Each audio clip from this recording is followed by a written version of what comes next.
yanlış tərbiyə. Bir gün anladı ki, ata zamanında edib xəta. Namazsız böyüyən övlad bir həyat yaşayır bərbad. Zina, faiz, içki, qumar, bütün pislik uşaqda var.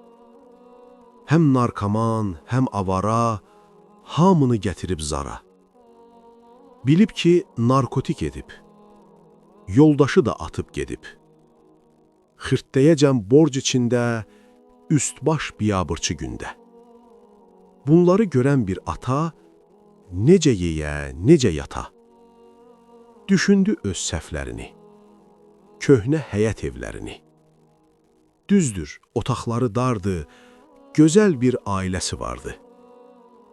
Öz əlinin zəhməti ilə, namusu ilə, qeyrəti ilə ləyaqətli yaşayırdı, təmiz bir ad daşıyırdı.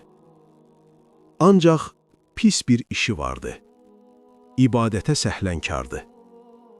Dininə diqqət etmədi, uşağına öyrətmədi. Gördü ki, səhər namazdı. Dedi, dəymə, yaşı azdı. Uşaqdı, sıxılar dedi, böyüyəndə qılar dedi. Dedi, oruc ola bilməz. Uşaqdı, ac qala bilməz. Aparmadı ki, məscidə. Uşaq gərək dərsə gedə. Beləliklə, bu tərbiyə oldu sonunda faciə. Evdə dava düşdü gündə. Bir gün gözün önündə baş verdi elə hadisə, yarandı bir mübahisə. Dalaşdılar bir-biri ilə, narkotikin təsiri ilə heç nəyə vermədən məhəl, atasına qaldırdı əl.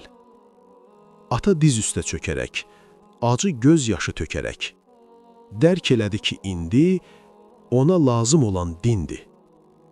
Dinsiz böyütdüyü övlad, kəsildi özünə cəllad. Bu qanundur, bu belədir. Cəza əmələ görədir. Yadına düşdü o şeir. Şair hikmətli söz deyir. Hardan biləydi ki, bağban, gələcək elə bir dövran, əkdiyi çınar ağacı, olar ona dar ağacı. Əziz dostlar, bu hadisə bir ibrətdir hər bir kəsə.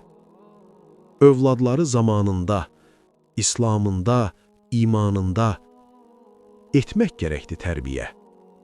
Bu işlər olmasın deyə. Namaz, oruc, tövhid, sünnət, gözəl əxlaq, təqva, iffət insanlığın əsasıdır, cəmiyyətin xilasıdır.